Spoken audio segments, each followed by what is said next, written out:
Watch as Professor Walter Veith exposes Freemasonry. This is the biggest and most secret society that is behind all the evil plans of Satan and that implements them in the world through many means, like churches, schools, and even governing bodies. This is a disturbing video to watch. Pray for God's strength, courage, and discerning wisdom as you watch. Let's go into the video. Please subscribe to this channel for more educational videos and share this video with friends and family.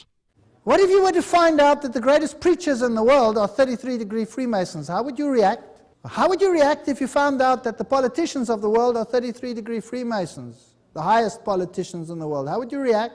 Would it change your perception somewhat? You have to piece the puzzle together. It's very tricky to find out what Masonry teaches. You have to go from one source to another because no one author will tell you everything. So a Mason is nothing other than a harborer of the occult knowledge, clothing themselves with all their good deeds and their many, many members who they use maliciously and lie to so that they might appear noble. These people are wicked at the highest level.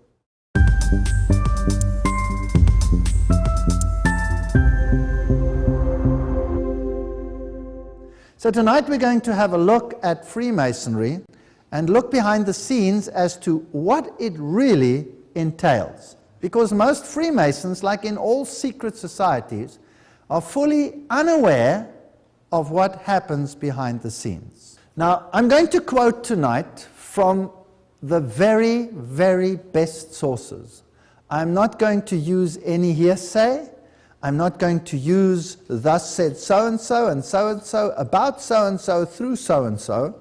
No, we're going to go to the original sources, the very best. So it's very important that we know what Freemasonry stands for. The outer shell of Freemasonry proposes to sell whatever religion is prominent in that area.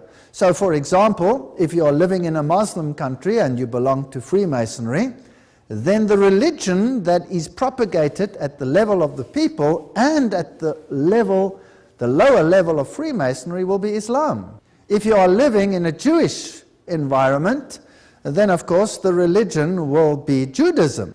If you are living in a Christian environment, then the Bible will be the central book in a lodge, and as far as the lower echelon of the members is concerned, Christianity will be the basis for the movement. But in actual fact, if it is controlled by another power inside, then the picture can be totally different. The book Morals and Dogma is a book written by Albert Pike. It is considered the central theology of Freemasonry. Only the highest Freemasons receive this book, and upon their death, this book must be returned to the lodge. So this is not something that is readily available. Today you can go on the internet and you can order Morals and Dogma, but you will never receive the real McCoy. Unless you by chance happen to find someone where a Freemason has died and the book has never been returned, and after a few generations somebody finds it, and some of these copies are actually floating around. And there you can find the original information.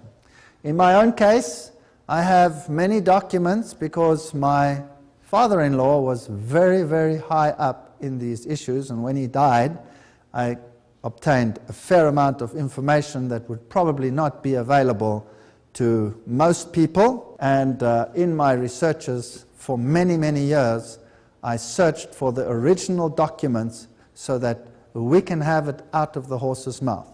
So if you feel upset about what I'm saying tonight, remember, I will be saying nothing. I will be quoting. And then you make your own minds up as to whether this is so or whether this is not so. Morals and Dogma, the very highest source in Freemasonry, page 870. The Templars, like all other secret orders and associations, had two doctrines. One concealed and reserved for the masters, which was Johannism. The other public, which was the Roman Catholic. It's quite straightforward. So there is a doctrine that is being taught to the masses, and the masses are the uninitiated. Marx called them cattle. They are also called catechumens. They are called goyim. They are called all kinds of derogatory names. Now, if the outer shell, the teaching of the Templars to the people, was Catholicism, they also, of course, adopted a very pious garb and pretended this was the crux of their religion. But on the inside, they had another religion, and the order that they ascribed to is Johannism. Now, we have many orders of St. John today, many orders. Well, just think about some of the large organizations. You have cathedrals to St. John, where some very strange things happen, as we will see as we go along over time. We have St. John's Ambulance, for example. You know, we could go on and on and on and on. I don't want to go into too much detail here. All of these are organizations which are philanthropic, seem to be doing a very good thing. They run many, many hospitals. They give huge sums of money to the poor and to the to children's hospitals, to the crippled people in the world. And being so philanthropic, it is very hard to pin something negative to organizations that appear to do so much good. And this is actually the best cloak into which to clothe something else that should not be discovered. So whenever you see Johannism, supposedly, of course, from John the Baptist, then eye it with suspicion. So two doctrines, one to the outside and one to the inside. Morals and Dogma, page 820. The Templars were gravely accused of spitting upon Christ and denying God at their receptions, of gross obscenities, conversations with female devils, and the worship of monstrous idol. Now, we discussed that in the previous lecture. The end of the drama is well known, and how Jacques de Molay and his fellows perished in the flames. But, now this is the highest source of Freemasonry. But before his execution, the chief of the doomed order organized and instituted what afterwards came to be called the occult, hermetic, or Scottish Masonry. You cannot get a higher source than this. So according to Albert Pike, Freemasonry continued the legacy of the Templars. In the gloom of his prison, the Grand Master created 4 metropolitan lodges, at Naples for the east, at Edinburgh for the west, at Stockholm for the north, and at Paris for the south. The initials of his name, JBM, found in the same order in the first 3 degrees, are but one of the many internal and cognate proofs that such was the origin of modern Freemasonry. That's from the horse's mouth. So the Templars aren't really dead, but still alive. In fact, in the York Rite, there is a level which is the Templar level. So everything is there. The 32nd degree of Masonry, Sublime Prince of the Royal Secret, that's the highest level of Scottish Freemasonry. There is one higher degree, the 33rd degree, but that is an honorary degree. So the highest level of Freemasonry is the 32nd. Again, Morals and Dogma. The occult science of the ancient Magi was concealed under the shadows of the ancient mysteries. It was imperfectly revealed, or rather disfigured, by the Gnostics. They don't show the whole picture. It was guessed at under the obscurities that covered the pretended crimes of the Templars, and it is found enveloped in enigmas that seem impenetrable in the rites of the highest Masonry. Do you have that? So out of the horse's mouth, the mystery of the ancient Magi and the shadows of the ancient mysteries are present and known to the highest levels of Freemasonry. None of the lower levels know anything about this. They come into the lodge and they think it is a Christian society with, well, at least with Christian flavor, if they're in a Christian lodge, and that they are a brotherhood for doing good unto others. Well, this is San Salvador. This is in Mallorca, where the Templars, of course, found protection under the Spanish kings. And if you go into the Templar enclave, you will find on the altars of the churches, remember that the Templars were an order of the Roman Catholic Church, like the Jesuits are today, the most powerful order within the church, so they were the most powerful order in the church that controlled not only the military aspects, because they were knights, but they also controlled the financial aspect. And the double-headed eagle was part and parcel of their symbolism. 2 heads. Janus had 2 heads. He looked forwards and he looked backwards. If you go into the other churches, you will find them on the altars. There it is above the altar of the churches on Mallorca. Now this is Rosicrucianism. The rose is a symbol of their deity. Now, I really don't get too upset about symbols.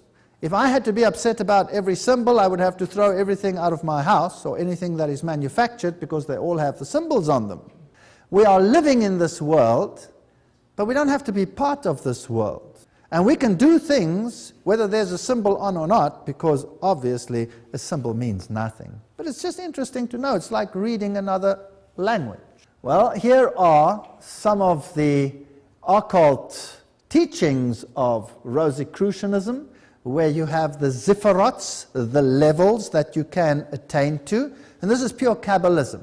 Now you must understand that in the Kabbalah, it is not Yahweh who is the true ruler, it is Lucifer who is the true ruler. But we will come to that as we come later. And the zipharots are emanations of his appearance. So let's ask Morals and Dogma again what it has to say about the Kabbalah, which, by the way, is called the most holy Kabbalah today. The Talmud is called the Holy Talmud, and the Bible is just called the Torah. Isn't that strange? The Bible is called the Torah, and then a book of rules that never appear in the Bible is called the Holy Talmud. And an occult book is called the Most Holy Kabbalah. And I would like to venture so far as that there are very, very, very few rabbis in the world today that are not Kabbalists, which is scary. The Holy Kabbalah, or tradition of the children of Set, this is of course not true. According to this doctrine, then Set would have been an apostate already. Or they turn it around, they say not an apostate, an initiate. So there's an internal doctrine for the initiate and a public doctrine for the goyim, for the cattle, just to keep them occupied. Tradition of the children of Set was carried from Chaldea by Abraham, taught to the Egyptian priesthood by Joseph, recovered and purified by Moses, concealed under symbols in the Bible, revealed by the Savior to St. John, there you have it again, the Johansonites, and contained entire under hieratic figures analogous to those that all antiquity in the apocalypse of that apostle. So now, he's turned everything around. Abraham, Joseph, Moses were all initiates, and what they taught to the people was drivel. Let's put it that way, to keep them happy and to keep them uninformed. But on the inside, they had another doctrine.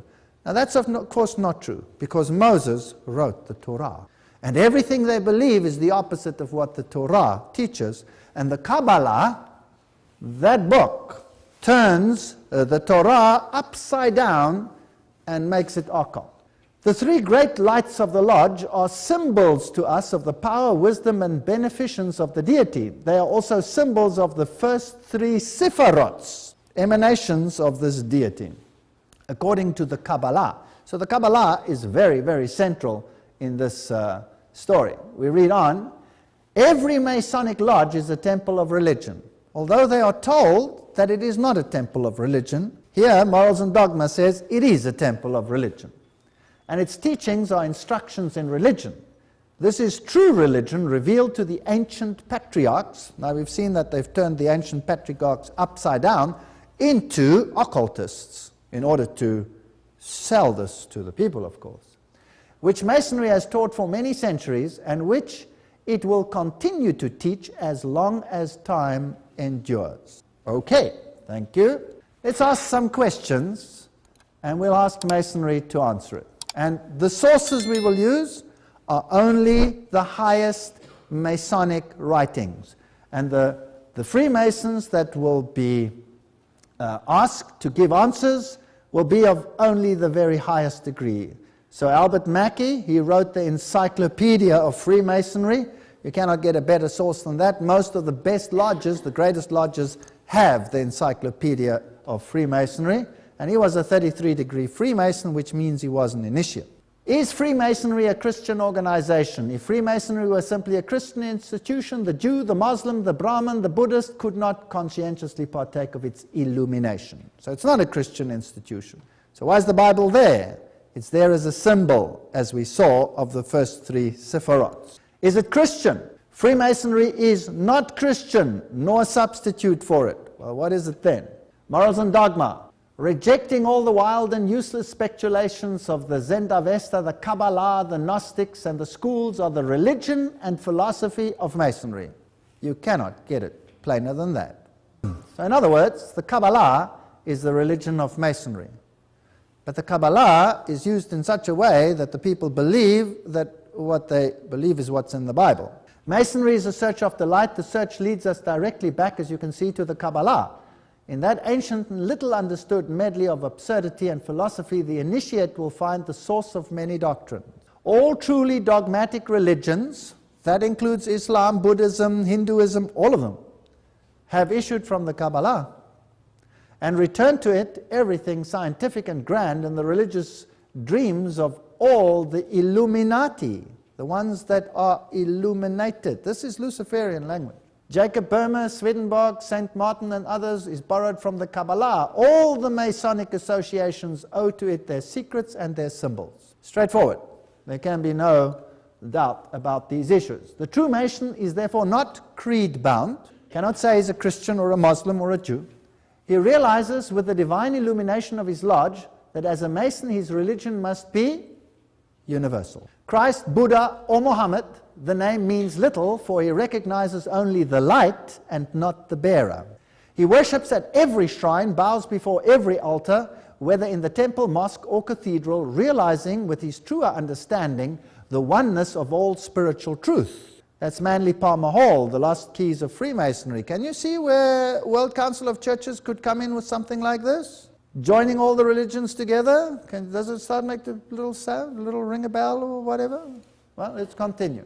5 points of fellowship: foot to foot, knee to knee, breast to breast, hand to back, mouth to ear.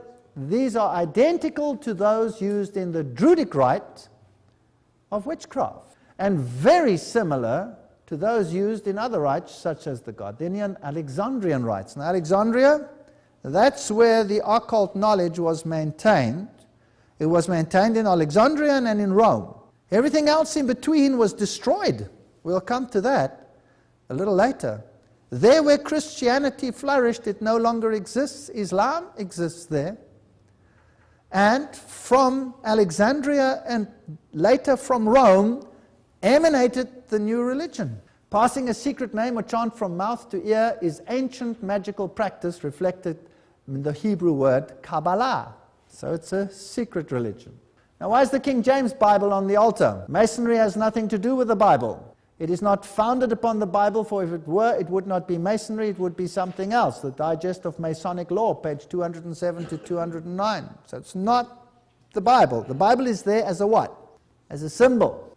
But what about God and His Son Jesus Christ? Humanity in toto then is the only personal God. Here again we are talking about high Masons revealing their information. Humanity. Have you heard of the Humanist Manifesto? And humanism in general? Who is the God of Masonry? Eliphas Levi, Mystery of Magic. What is more absurd and more impious than to attribute the name Lucifer to the devil? That is, to personified evil. The intellectual Lucifer is the spirit of intelligence and love. It is the Paraklete, the advocate. Isn't that interesting? It is the Holy Spirit, where the physical Lucifer is the great angel of universal magnetism. So Lucifer is the Holy Spirit, Lucifer is the Parakletos, he is the advocate. The Bible says we have one advocate, and that is Christ Jesus. Lucifer represents life, thought, progress, civilization, liberty, independence. Lucifer is the Logos, the Word, the serpent, the Savior. This is Secret Doctrine by Elena Petrovna Blavatsky, pages 171, 225, 255, volume 2. I have them at home. If you don't want to believe me, I can send you a photocopy. It is Satan who is the God of our planet and the only God. These are pretty direct quotes. You won't get around them. Let's go to Albert Pike directly. 30-degree Freemason. Lucifer is the light bearer. Strange and mysterious name to give to the spirit of darkness. Lucifer, the son of the morning. Is it he who bears the light, and with its splendor intolerable blinds feeble, sensual, or selfish souls? Doubt it not. So who's the god of Freemasonry? Lucifer. Albert Pike, Morals and Dogma. The devil is the personification of atheism or idolatry. For the initiated, it's not a person but a force. Do you know a movie where they say the force be with you? I know a movie like that. The Bible says, and no marvel, for Satan himself is transformed into an angel of light, 2 Corinthians. Now let's get into the nitty-gritty. This is the instruction to the 23 Supreme Councils of the world, given in 1889, and it reads as follows. Albert Pike, the head of Scottish Freemasonry and the founder of that Bible of Freemasonry. That which we must say to a crowd is, we worship a God, but it is the God one adores without superstition. To you, sovereign grand inspectors general, take note of this quote. I'm going to go a bit slower here. To you, sovereign grand inspectors general, we say this, that you may repeat it to the brethren of the 32nd, 31st, and 30th degree. Notice it says may. It doesn't mean that they do. It means you may. 32nd, 31st, and 30th degree. The Masonic religion should be, by all of us initiates of the high degrees, be maintained in the purity of the Luciferian doctrine. If Lucifer were not God, would Adonai, that's the other one, that's Jesus if you like, whose deeds prove his cruelty, perfidy, and hatred of man. He brought the flood, he destroyed Sodom and Gomorrah, that lovely, peace-loving, old-time San Francisco, he just destroyed it. Can you believe that? And his priests culminate him. Yes, Lucifer is God, and unfortunately, Adonai is also God. Because light cannot exist without darkness, blah, blah, blah, blah. So, question. At which level should a Mason know who he's worshipping? The 30th, the 31st, the 32nd, and the 33rd degree. A 33-degree Freemason will know who he worships, yes or no? Is that clear? Now, what if I could show you who the 33-degree Freemasons of this world are? Would that change your opinion from one, wow, what a wonderful achievement, to, oops, there's something wrong here, yes or no? Do you think that is important?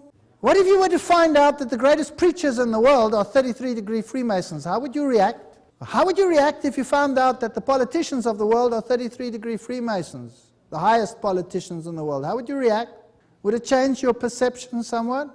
The true name of Satan, the Kabbalists say, is Yahweh reverse. For Satan is not a black god, but the negation of God. For the initiates is not a person, but a force. Albert Pike, Morals and Dogma, page 102. To conceive of God, the Kabbalah imagined him to be a most occult light. Albert Pike, Morals and Dogma, page 740. Here is a conjugation addressed to Emperor Lucifer. Emperor Lucifer, master and prince of the rebellious spirits, I adjure thee to leave thine abode, and whatever quarter of the world it may be situated, and come hither to communicate with me. When the Mason learns that the key to the warrior on the block is the proper application of the dynamo of living power, he has learned the mastery of his craft. The seething energy of Lucifer in his hands, and before he may step onward and upward, he must prove his ability to properly apply energy. He must follow in the footsteps of his forefathers, Tubal-Cain, it's an interesting name, we haven't got time to go into all those details, who with the mighty strength of the war god hammered his sword into a plowshare. So you first create war and chaos so that people will be willing to give it up and join into one giant Luciferian empire. Do you know what irritated the devil most? When God separated the nations. That was a headache to him. It gave him 4,500 years of headache. He's been battling for 4,500 years to get his act together again. He's got his act together. The devil is now called darkness by the church. Notice this is a quote from Blavatsky. You cannot get better sources than this. This is Secret Doctrine, page 71. The devil is now called darkness by the church, whereas in the Bible he is called the Son of God. the bright star of the early morning, Lucifer. See Isaiah. Oh, they turn everything upside down. I'll show you why in a moment. There's a whole philosophy of dogmatic craft in the reason why the first archangel who sprang from the depths of chaos was called Lux, Lucifer, the luminous son of the morning, or man, Vantric Dawn. He was transformed by the church into Lucifer, or Satan, because he is higher and older than Jehovah and had to be sacrificed to the new dogma. So, what the uninitiate gets is the doctrine of the Bible washed down, and the initiate turns it upside down. The devil is the true God, and Jehovah, Yahweh, is the bad guy. Well, let's see if we can back it up. Blavatsky's Secret Doctrine, page 73. Jehovah, esoterically as Elohim, is also the serpent or dragon that tempted Eve, and the dragon is an old glyph or astrolite primordial principle, which is the wisdom of chaos. Okay, so the devil is the wisdom of chaos, but the real bad guy was who? Jehovah. So the Bible is turned upside down. Now Jehovah tempted Eve, and not the serpent. Blavatsky, Secret Doctrine, Volume 2. The philosophical system of the Gnostics and the primitive Jewish Christians, the Nazarenes and the Ebionites are fully considered. They show the view held in these days outside the circle of Mosaic Jews about Jehovah. He was identified by all the Gnostics with evil. So the Gnostics believe that Jehovah is the bad one, Lucifer is the good one. They are Luciferians. Secret Doctrine, Volume 1. The great serpent of the Garden of Eden and the Lord God are identical. So God is the serpent. He's the bad guy. Turn it around. And so are Jehovah and Cain one. The Cain who is referred to in theology as the murderer and the liar to God. So who's the murderer and the liar now? Jesus is the murderer and the liar, and the serpent is the good guy. Well, Secret Doctrine, Volume 2, page 388. The appellation Satan, in Hebrew Satan, an adversary, from the word Satana, to be adverse, belongs by right to the first and cruelest adversary of all the other gods, Jehovah, not to the serpent, which spoke only words of sympathy and wisdom, and is at the worst, even in the dogma, the adversary of men. This is serious stuff. Therefore, Jehovah was called by the Gnostics the creator of, and one of the ophinomorphs, the serpent, Satan, or evil. Another one, we could go on and on and on and on. She calls him a Jehovah Frankenstein. That's not very nice, wouldn't you say so? Calling my God Frankenstein? The Kabbalists say that the true name of Satan is Jehovah placed upside down. I'll tell you something in the Islamic lecture which will really excite you. Satan is not a black god, but the negation of the white deity. Now, black and white has got nothing to do with skin color here. It has to do with illumination. And so we could go on. I'm going to show you something else that's interesting here. Jehovah, even the insider knows this. Jehovah becomes Satan and Michael and his army. Satan and the rebellious angels. Who then is allowed to know the truth about Masonry? We must create a super rite, now notice carefully, which will remain unknown, to which we will call those Masons of high degrees, 30 and above, whom we shall select. With regards to our brothers in Masonry, these men must be pledged to the strictest secrecy. Through this supreme rite, we will govern all Freemasonry, which will become the one international center, the more powerful, because its direction will be unknown. This was a letter from Pike to the head of the Order of the Illuminati, Giuseppe Mazzini. So, who governs the world? A super rite. George Bush calls them 1,000 points of lights, illuminated ones. They don't use this terminology for nothing. They were going to create 3 world wars. Here's the quote. I'm not going to go into details on this quote right now. There's a lecture coming up, Revolutions, Dictators, and Wars. We'll look at it then. Scary stuff. Ordo ab chaos is their statement. That means order out of chaos. The symbol they use for that is the phoenix rising from the ashes. Out of the destruction of what God has put onto this planet, Satan will create his diabolical kingdom where all nations, all religions will become one. Because that's the only way he can have universal rulership. Jesus says, my kingdom is not of this world. Jesus says, come out and be separate. They say, come in and be inclusive or else. Wow, it's getting interesting. There's another lecture coming up. Don't miss any of these. This is amazing stuff. If you think that some have said to me, Ordo ab Chaos is not a Masonic statement. I said, excuse me, I've been in the lodge and photographed their documents. There it is. Ordo ab Chaos. And if you want to know how we got in there, we just walked in. And there are witnesses at the back that we didn't do this clandestinely. I just went in and I photographed it while my wife was talking to someone and keeping them busy. There it is. Ordo ab Chaos. This is the main lodge in England. That's the main building. Now, I wasn't allowed to take any photographs inside. You can go into the first portions. You couldn't go into the others. But I showed you what it looks like in one of the other lodges anyway, so it doesn't make any difference. Notice that the north is the place of Masonic darkness. The east is where the worshipful master sits, representing this androgenic principle. The south is where the junior warden sits. The west is where the senior warden sits. Then there is an altar, and there are 3 Masonic lights. These are the symbols that you will find on the Masonic lodge: the compass, the set square, the triangles, the all-seeing eye, all of these. The all-seeing eye, let's ask the Encyclopedia of Freemasonry what it stands for. So when you see it on the dollar, ask the horse's mouth. They put it there. The all-seeing eye is an all-important symbol of the Supreme Being borrowed by the Freemasons from the nations of antiquity. On the same principle, the Egyptians represented Osiris, their chief deity, by the symbol of an open eye, and placed the hieroglyphic of him in all their temples. If it's the right eye, it's masculine. If it's the left eye, it's female. It doesn't really matter which one it is. You have Isis and Osiris. That's their own source. So that's what it means on the dollar, and it means nothing else. It's the symbol that the Jesuits claim as their main symbol. So all of these symbols have an esoteric and an exoteric meaning. So a Mason is nothing other than a harborer of the occult knowledge, clothing themselves with all their good deeds and their many, many members who they use maliciously and lie to so that they might appear noble. These people are wicked at the highest level. Masonic author Kenneth A. Mackenzie tells us that Hermes was also one of the founders of Masonry. They used the words like this, like Rameses, for example, son of Ra, Rames. Mes means son of her ham, if you like.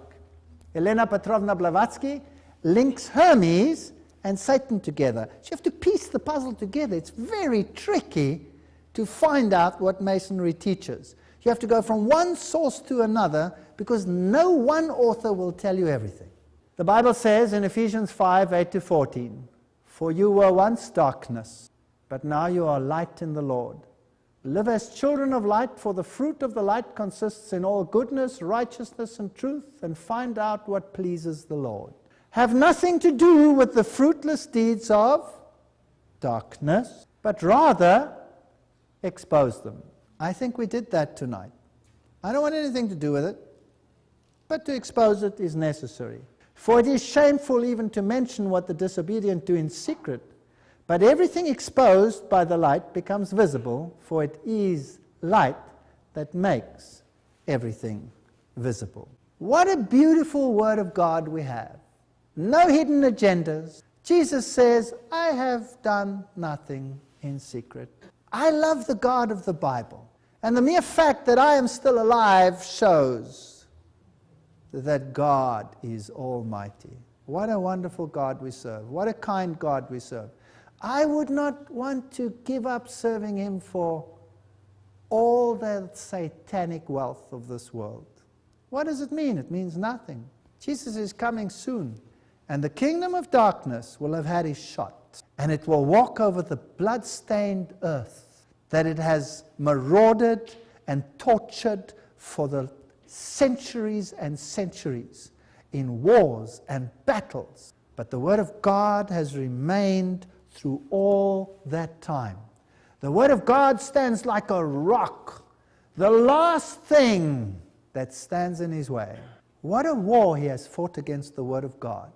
And I would like you to come to the next lectures, because we're going to see what he has done, and it will be fascinating. Fascinating. So tomorrow night we're going to talk about what they did with the Bibles.